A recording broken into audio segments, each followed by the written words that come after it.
नमस्कार, SPT news में आपका स्वागत है। पेश है 18 जनवरी शनिवार दोपहर 1:15 बजे राजस्थान की 15 बड़ी खबरें। सबसे पहले एक नजर डालते हैं आज की हेडलाइंस पर।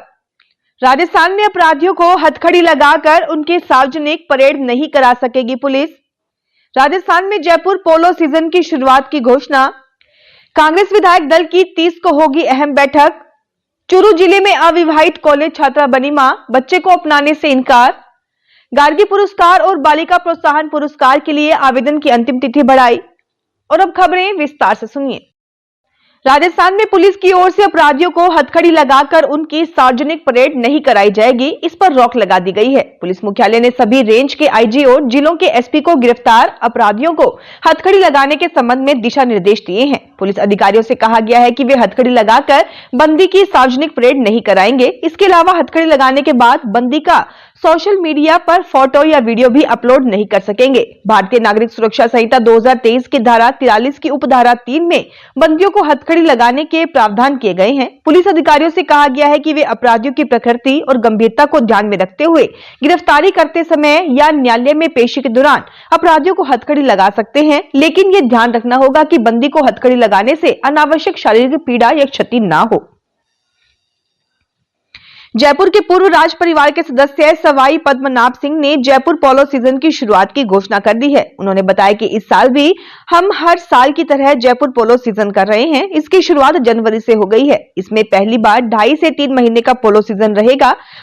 उसमें 2.5 महीने अभी और 2.5 महीने सितंबर अक्टूबर में रहेगा। कुल मिलाकर 5 महीने का पोलो सीजन जयपुर में रहने वाला है।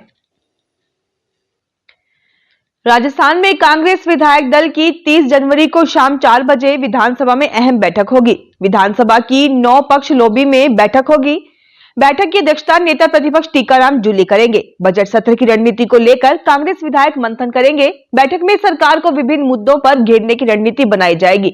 जिले संभाग समाप्त करने और इंग्लिश मीडियम स्कूलों की समीक्षा करने जैसे मुद्दों पर विपक्ष सरकार से जवाब मांगेगा। चूरू जिले के साहवा में सीएचसी में 18 वर्षीय अविवाहित कॉलेज स्टूडेंट ने बच्चे को जन्म दिया है। प्रसव के बाद लड़की और उसके परिजनों ने नवजात को अपनाने से इनकार कर दिया है। सीएचसी प्रभारी की सूचना पर चाइल्ड हेल्पलाइन की टीम साहवा सीएचसी पहुंची और मामले की जानकारी जुटाई। परिजनों के नवजात बालिका को अपनाने से इनकार करने के बाद चाइल्ड हेल्पलाइन की टीम बच्चे को लेकर चूरू के राजकीय मातृ एवं शिशु अस्पताल पहुंची, जहां अस्पताल की चाइल्ड यूनिट इकाई में उसे भर्ती करवाया गया है। ये लड़की कोचिंग करने एक संस्थान में जाती थी।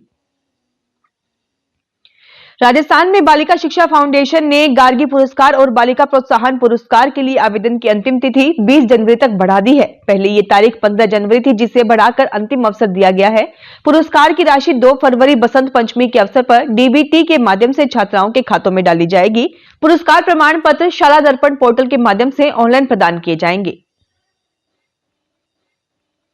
सालों के इंतजार के बाद आखिरकार शिक्षकों के लंबे समय से अटके तबादले हो जाएंगे। राजस्थान के शिक्षा मंत्री मदन दिलावर ने इस संबंध में अहम घोषणा करते हुए कहा है कि 10वीं और 12वीं की बोर्ड परीक्षाएं संपन्न होने के बाद तबादले किए जाएंगे। इस घोषणा से प्रदेश भर के सरकारी शिक्षकों में खुशी की लहर है। चित्तौड़गढ़ के सांवलिया जी में शिक्षा मंत्री दिलावर ने संकेत दिए कि 10वीं और 12वीं की बोर्ड परीक्षाएं संपन्न होने के बाद शिक्षकों के तबादले किए जाएंगे। रीट परीक्षा के कारण बोर्ड परीक्षाओं का कार्यक्रम आगे बढ़ा दिया गया है। अब परीक्षाएं मार्च में शुरू होंगी। राजस्थान मंडप में आवास, भोजन एवं चिकित्सा सुविधाएं निःशुल्क उपलब्ध करवाई जा रही हैं। मुख्यमंत्री भजन लाल शर्मा शनिवार को प्रयागराज जाएंगे और राजस्थान मंडप का भी जायजा लेंगे। मुख्यमंत्री दोपहर में जयपुर से बेंगलुरु के लिए उड़ान भरेंगे। वे वहां एक कार्यक्रम में शिरकत करेंगे। रात्रि में प्रयागराज पहुंचेंगे। राजस्थान मंडप में ही रात्रि विश्राम करेंगे। रविवार दोपहर बाद उनका जयपुर आने का कार्यक्रम है। देश के 7 राज्यों में आज घने कोहरे का अलर्ट जारी किया गया है। पंजाब, हरियाणा, राजस्थान, उत्तराखंड, उत्तर प्रदेश, हिमाचल प्रदेश और मध्य प्रदेश में कोहरे के कारण विजिबिलिटी घट गई है। यूपी के कई जिलों में विजिबिलिटी 50 मीटर तक रह गई है। कोहरे के चलते कानपुर में 36 और आगरा में 10 ट्रेनें लेट आई। यहां ठंड के कारण कानपुर, मेरठ, आगरा और वाराणसी में 8वीं तक के स्कूल बंद कर दिए गए हैं। वहीं राजस्थान में तापमान में गिरावट लगातार जारी है। माउंट आबू में न्यूनतम तापमान 0.8 डिग्री तक पहुंच गया है। राजस्थान की राजधानी जयपुर से राष्ट्रीय राजधानी दिल्ली के राष्ट्रीय राजमार्ग पर सफर करने वाले लोगों के लिए सफर महंगा हो गया है। NHAI ने रोड का रेनोवेशन करवाने के बाद आज आधी रात बाद टोल टैक्स की दरों में बढ़ोतरी करने का फैसला किया है। रेनोवेशन का काम पूरा होने के बाद NHAI ने टोल की दरों को पिछले साल 18 दिसंबर को बढ़ाने का नोटिफिकेशन जारी किया, लेकिन किसी कारण से उसे रोक दिया गया था। अब 1 महीने बाद इसे लागू करने का फैसला किया है। दौलतपुरा, मनोहरपुर और शाहजहांपुर टोल बूथों पर टोल टैक्स की दरें बढ़ाई गई हैं। राजस्थान में खनिज क्षेत्रों में मलबे के जगह जगह खड़े पहाड़ अब सरकार के लिए सोना उगलेंगे। मलबे के इन पहाड़ों को समाप्त करने के लिए सरकार ने कवायद शुरू कर दी है। इसके लिए प्रदेश के सभी खनिज अधिकारियों से इसके निस्तारण के सुझाव मांगे हैं। खनिज विभाग खनन क्षेत्र में लगे मलबे के ढेर का उपयोग ढूंढने में लगा है। ये मलबा विदेशी मुद्रा भी अर्जित कर रहा है। कोबल्स की विदेशी बाजार में मांग है। ओवरबर्डन के पत्थरों का उपयोग भवन निर्माण में किया जाए तो चुनाई पत्थरों की खदानों पर दबाव घटेगा। सड़क निर्माण में भी इसका उपयोग किया जा सकता है। सरकार को मिलने वाले सुझावों के आधार पर पॉलिसी बनाई जा सकती है। जयपुर स्थित राजस्थान स्वास्थ्य विज्ञान विश्वविद्यालय ने सत्र 2025-26 के लिए संबद्धता फीस कैलेंडर जारी कर दिया है। इसके अनुसार सत्र 2025-26 में खुलने वाले नए मेडिकल संस्थानों के लिए वन टाइम संबद्धता शुल्क 47,000 से लेकर 3 लाख रुपए तक बढ़ा दिया है। इससे medical, dental, pharmacy, nursing, paramedical और फिजियोथेरेपी की पढ़ाई महंगी होगी। देरी से फीस जमा कराने वालों को जुर्माना देना पड़ेगा। राजस्थान में भजनलाल सरकार फरवरी के दूसरे सप्ताह में अपना बजट पेश कर सकती है। इसे लेकर मुख्यमंत्री भजनलाल शर्मा अलग अलग सेक्टर के प्रतिनिधियों, प्रोफेशनल्स के साथ प्री बजट बैठक करके चर्चा कर रहे हैं। जयपुर में कल सीएम भजनलाल शर्मा ने चिकित्सा एवं स्वास्थ्य क्षेत्र के प्रतिनिधियों, जनजाति क्षेत्रीय विकास के प्रतिनिधियों के साथ चर्चा की। चिकित्सा क्षेत्र की बैठक में डॉक्टर्स और उनसे जुड़े संगठनों ने प्रदेश में डॉक्टर्स की सुरक्षा के लिए कानून बनाने की मांग रखी।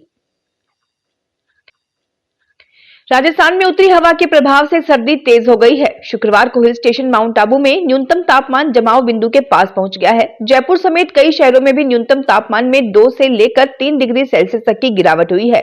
भरतपुर, हनुमानगढ़, झुंझुनू, अलवर में कोल्ड डे की स्थिति रही।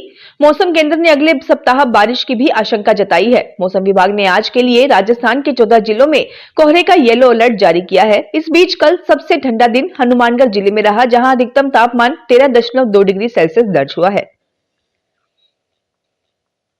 बीकानेर में मुख्य चिकित्सा एवं स्वास्थ्य अधिकारी पद पर डॉक्टर पुखराज साध को लगाया गया है। साध PBM अस्पताल में कैंसर रोग विशेषज्ञ के रूप में काम कर रहे हैं। उन्हें नई जिम्मेदारी दी गई है। बीकानेर में पिछले 1 साल में CMHO पद पर यह तीसरी पोस्टिंग है। स्वास्थ्य विभाग में चिर प्रतीक्षित तबादला सूची जारी हुई है। 25 स्वास्थ्य अधिकारियों की तबादला सूची में 12 जिलों में CMHO बदल दिए गए हैं। बीकानेर में डॉक्टर पुखराज साध को CMHO बनाया गया है।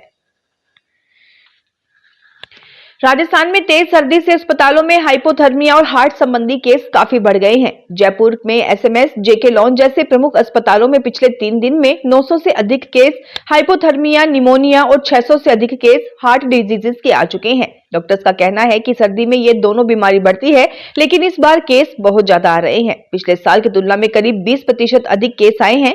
ये आंकड़ा महज 2 अस्पतालों का है। अगर गणगौरी, जयपुरिया, कावंटिया और निजी अस्पतालों के आंकड़ों पर गौर करें तो यह संख्या 2000 प्रतिदिन तक पहुंच गई है। डॉक्टर्स के मुताबिक यदि सर्दी में यही तेजी रही तो आने वाले दिनों में मरीजों का आंकड़ा और बढ़ना तय है।